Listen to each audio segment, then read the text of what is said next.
October 14, 1943.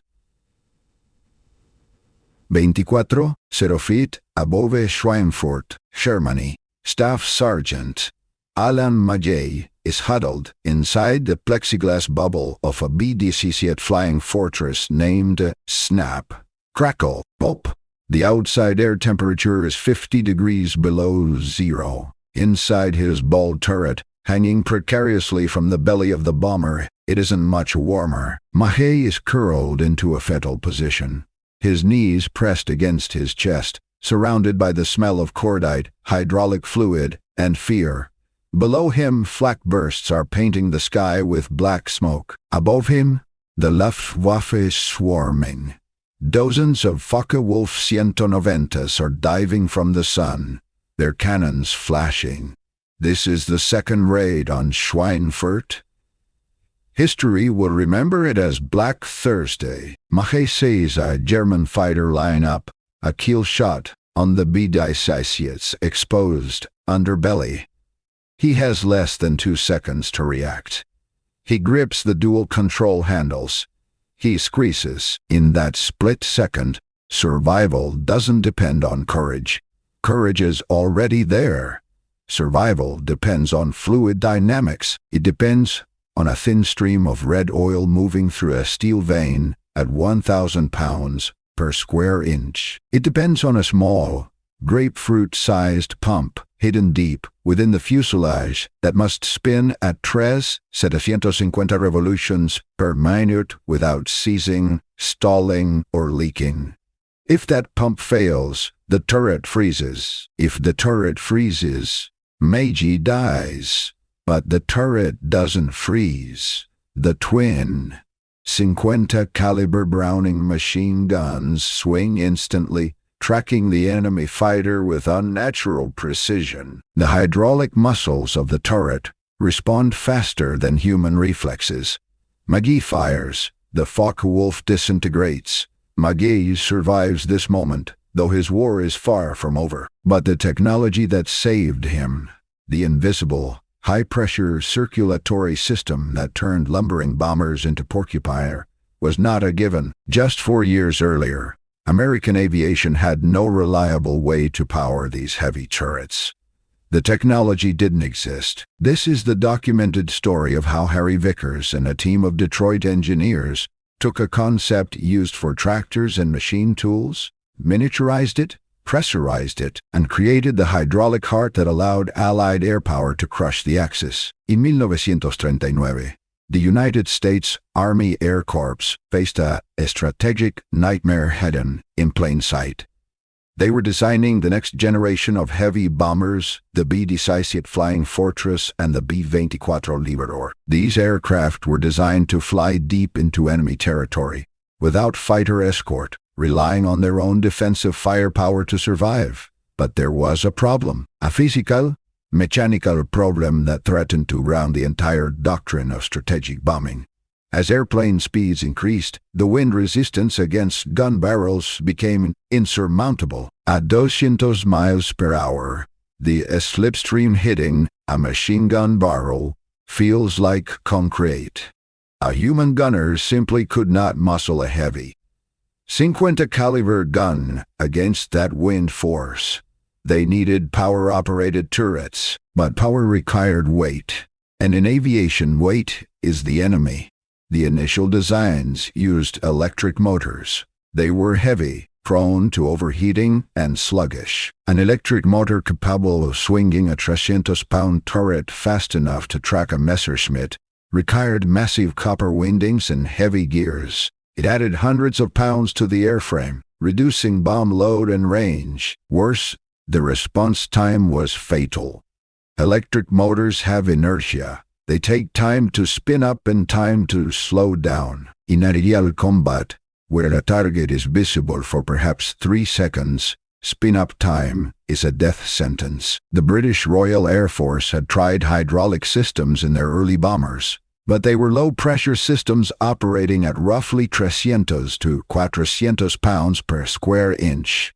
They were leaky, heavy, and slow. They used natural rubber seals that disintegrated when exposed. to mineral-based oils. By early 1940, intelligence reports filtering back from Europe were alarming. The German Luftwaffe was fielding fast, agile fighters. The Messerschmitt Bf 109 could dive at 400 miles per hour. The existing American manual gun mounts were obsolete. The vulnerability was absolute. If American bombers could not track and fire upon German fighters instantly, they would be slaughtered. The War Department did the math. A B-17 cost approximately $238, cero in 1940 currency, roughly $4, but without effective power turrets, that investment was defenseless. The solution required a system that was light, instant, and incredibly powerful. It needed to generate tremendous torque from a standstill. It needed to be smaller than a shoebox, but strong enough to lift a car. The United States didn't just need a new gun. They needed a new way of moving energy. They needed high-pressure hydraulics. And in 1939, that technology was practically science fiction. The answer lay in Detroit, Michigan, but not in an aviation plant. It was found in the mind of Harry F. Vickers, born in 1898 in Montana. Harry Vickers was the quintessential American mechanic genius. He wasn't a classically trained physicist. He was a man who understood machines by touch and sound. He had served in the Signal Corps during World War I, tinkering with radios and engines, but his true passion was hydraulics, the science of moving force through liquid. In the 1920s, hydraulics were crude. They were used for slow, heavy lifting, like dump trucks or elevators. They were the draft horses of industry, strong but plodding. Vickers wanted a racehorse. He founded the Vickers Manufacturing Company in California in 1921, later moving to Detroit. His obsession was the balanced vane pump. It was a radical design. Instead of pistons pounding back and forth, Vickers used a rotor with sliding vanes that spun inside an oval cam ring. As it spun, it trapped oil, compressed it, and shot it out. It was smooth, it was quiet, and it was incredibly efficient. By the early 1930s, Vickers had successfully applied his pumps to machine tools and the steering mechanisms of heavy trucks. But these were heavy cast-iron units. They were bolted to factory floors or mounted on massive truck chassis. They weighed 50 or 60 pounds. They were never intended to fly. In 1937, Harry Vickers looked at the aviation industry and saw an opening. He saw engineers struggling with heavy electric motors and complex cable and pulley systems. He knew his fluid power could do better. But the aviation industry was skeptical. They were terrified of leaks. A hydraulic leak in a factory meant a messy floor. A hydraulic leak in an airplane meant a fire or loss of control at 0 feet. The prevailing wisdom was, keep fluids out of the cockpit. Vickers was undeterred. He was a man who believed in the elegance of high pressure. He knew that if you increased the pressure to 0 psi, you could shrink the components. A tiny cylinder, no thicker than a broomstick, could exert thousands of pounds of force. He began experimenting with exotic alloys. He looked for ways to shave ounces off the casing. He was fighting against the laws of physics and the conservatism of the Army Air Corps. He needed to prove that oil could be as responsive as electricity and safer. His character was defined by a specific anecdote from 1938. A military observer pointed out that if a hydraulic line was severed in combat, the fluid would drain and the system would fail. Vickers reportedly looked at the man and said, if an electric wire is severed, the system also fails. The difference is, my oil doesn't spark. The technical hurdle was not just making the pump, it was the power-to-weight ratio. To make the system viable for a B-17, the Vickers engineers had to achieve a system pressure of 0 psi. At the time, standard industrial systems operated at perhaps 500 CI. Doubling the pressure meant the stress on every component didn't just double. It grew exponentially. The heart of the system was the Vickers balanced vane pump. Here is how it worked. Imagine a slotted metal hockey puck spinning inside an oval ring. In each slot is a rectangular metal blade, or vane. As the puck spins, centrifugal force throws the vanes outward, pressing them against the oval wall. Because the wall is oval, the space between the vanes expands and contracts as they spin. On the intake side, the space expands, creating a vacuum that sucks oil in. On the output side, the oval wall forces the vanes back into their slots, compressing the space and shooting the oil out under massive pressure. The genius of the balanced design was that the intake and output ports were opposite each other. This meant the pressure forces canceled each other out, so the spinning shaft didn't flex. This allowed the pump to spin at incredibly high speeds, up to 40 RPM, without destroying its own bearings. But there was a problem. At 30 feet, the temperature drops to -60°F. At that temperature, standard hydraulic oil turns into a jelly-like sludge.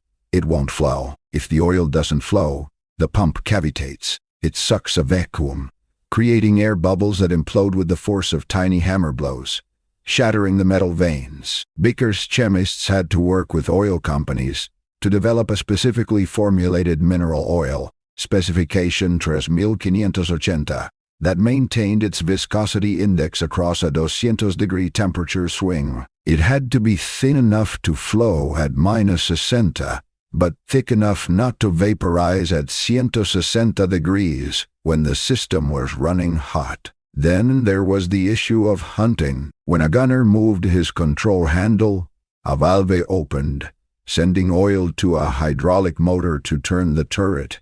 But early prototypes were too sensitive. The turret would overshoot the target, then correct back, then overshoot again. It would wobble or hunt, making precise aiming impossible. The solution was a brilliant piece of mechanical feedback. Vickers engineers designed a servo valve system. It acted like a shock absorber for the data. When the gunner moved the handle, the valve opened proportionally. Move it a little, the turret crept. Move it a lot, the turret whipped around at 45 degrees per second. Crucially, as soon as the gunner stopped moving the handle, the hydraulic pressure instantly locked the fluid. The turret stopped dead. No drift, no coasting. It was rigid as stone. They tested these pumps in cold boxes packed with dry ice. They ran them for 500 hours straight at maximum pressure. They simulated bullet strikes. The tolerances were microscopic. Clearances between the vanes and the wall were measured in 10,000ths of an inch. A single speck of dust could score the metal and ruin the pressure seal. By 1941, the B-17 model was entering production. It was the first flying fortress to feature the Sperry Ball turret and the top turret, both powered by Vickers hydraulic units. Then came Pearl Harbor, December 7th, 1941. Overnight, the demand went from dozens of units to thousands. The War Department demanded 60 aircraft in 1942 alone. Every heavy bomber needed multiple hydraulic systems, not just for gun turrets, but now for landing gear, bomb bay doors, and wing flaps. The Vickers design had proven so superior that it was being retrofitted into everything.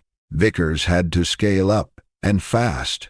The factory in Detroit was already at capacity. They needed a new facility, and they needed workers who could machine parts to tolerances closer than a Swiss watchmaker.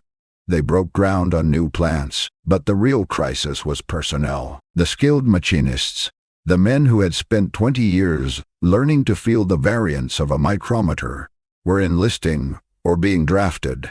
Vickers turned to women. Rosie the Riveter is the famous image, but for Vickers, It was Wendy the welder and machinist Mary.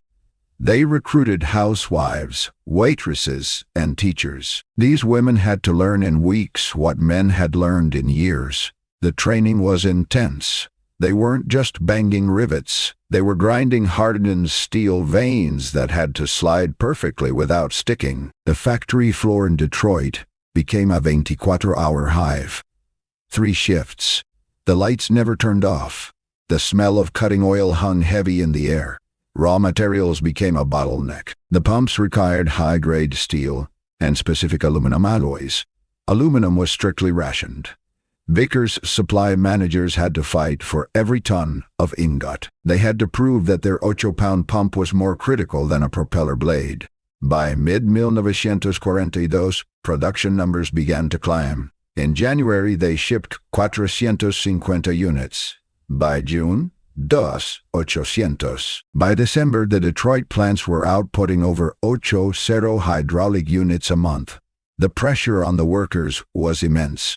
Quality control could not slip.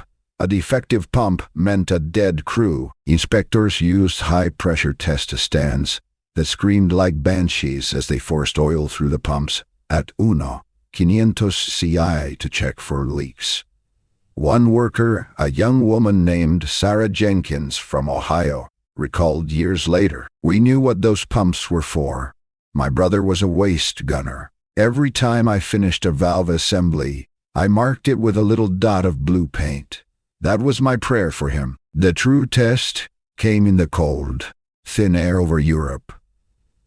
August 17, 1943. The Schweinfurt-Regensburg mission. 376 B-17s took off from bases in England to strike deep into Germany. It was one of the most ambitious and dangerous missions of the war. As the bomber stream crossed the coast, the Luftwaffe attacked with unprecedented ferocity. Over treacherous German fighters rose to meet them. Inside a B-17 Namet ex-Bergen, the top turret gunner, Tech Sergeant Leonard Thorne, was fighting for his life. A squadron of Mi-109s attacked from the 2 o'clock high position, diving straight at the nose of the bomber. This was a terrifying angle. The closure rate was over 600 miles per hour.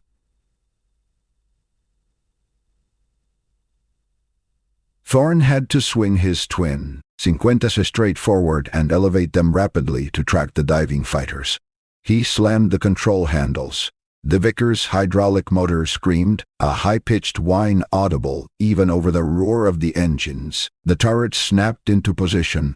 The hydraulic fluid, pressurized to 106, held the guns rock-steady against the 200 mph slipstream buffeting the glass dome. Thorne fired short bursts. The tracers lashed out. He saw pieces fly off the lead German fighter. It spiraled away, smoking. Without hydraulics, Thorne would have been manually cranking a gear wheel.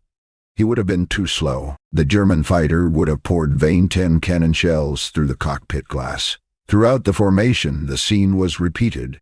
Ball turrets spun 360 degrees in seconds to track fighters passing below. Tail gunners utilized the power boost to swing their heavy mountings against the G-forces of the bomber's evasive maneuvers. The German pilots were stunned. Their intelligence had suggested that American bombers would be vulnerable from certain angles, that the heavy turrets would be slow to traverse. Instead, they found that the B-18s tracked them with robotic speed. Major George Peter Eder, a Luftwaffe ace, later noted in interrogation, "To attack a B-18 formation was to fly into a wall of fire. Their turrets moved faster than we could dive. There was no blind spot." The statistics from that day were grim. 60 bombers were lost, but the defensive fire claimed 27 German fighters confirmed destroyed, with many more damaged. The Vickers systems had held. They didn't freeze. They didn't leak. They kept the guns firing. By VJ Day in 1945, Vickers had produced an astounding number of hydraulic units. The final tally was over 1.5 million hydraulic pumps and controls manufactured during the war years. They were in everything. The B-29 Superfortress, the plane that would end the war, utilized a fully remote-controlled fire control system powered entirely by Vickers hydraulics. A gunner could sit comfortably in a pressurized sighting blister and control guns located 50 feet away with the tip of his finger. The impact on survival rates was calculable. Before powered turrets, the effective defense range of a bomber was perhaps 400 yards. With the stability and speed of hydraulic power, gunners could effectively engage at 800 or 10 yards. This kept enemy fighters further away, degrading their aim. Thousands of airmen returned home because their turrets worked when they needed them to. But the legacy extended far beyond the war. The war had forced Vickers to miniaturize high-pressure hydraulics. They took a technology that belonged in a steel mill and made it fit in a suitcase. When the soldiers came home, they brought this technology with them. The agricultural industry was revolutionized. Tractors that once required brute strength to operate now had hydraulic lifts and power steering. Construction equipment, excavators, bulldozers, cranes, transformed from cable-operated behemoths to the precise, hydraulic muscle machines we see today. Before the war, a backhoe was a mechanical nightmare of clutches and cables. By 1950, it was a smooth hydraulic extension of the operator's arm. Harry Vickers' company became the global standard. The specifications developed for the B-28, the O-rings, the fluid viscosity, the pressure tolerances, became the ANSI standards for the entire world. Today, the company lineage lives on in Eaton Corporation, a massive industrial conglomerate. But the DNA remains the same. The variable displacement piston pump, a direct descendant of the wartime research, is still the heart of modern aerospace. Let us return to Staff Sergeant Alan Magee, hanging below his B-28 in the freezing sky over Germany. On a later mission, his luck ran out. His B-28 was hit. The wing was torn off. Magee was trapped in his ball turret. Desperate, he managed to scramble out of the turret and into the fuselage, but the plane was in a death spiral. He was thrown from the aircraft without a parachute. He fell 0 feet. In one of the most miraculous events of the war, Magee crashed through the glass roof of the Saint-Nazaire railroad station in France. The glass slowed him, and he landed on the steel girders, then entangled in suspension wires. He was severely injured, captured by the Germans, but he survived. He lived until 2013. Alan Magee's survival was a miracle of chance, but for thousands of other airmen, survival wasn't a miracle, it was engineering. It was the result of a Detroit mechanic who believed oil could move faster than electricity. It was the result of machinist Mary checking her tolerances at 3:00 am on a Tuesday. It was the result of a nation that, when faced with a critical vulnerability, didn't panic. It improvised, it innovated, and it pressurized the solution to zero psi. Every time you watch a garbage truck lift a dumpster with effortless grace, or see a jetliner retract its landing gear, or steer your car with one finger on the wheel, you are using the legacy of the B-28 gun turret. You are using the technology that saved the Allied bomber offensive. It is a reminder that in the forge of war, American industry didn't just build weapons. It built the hydraulic nervous system of the modern world.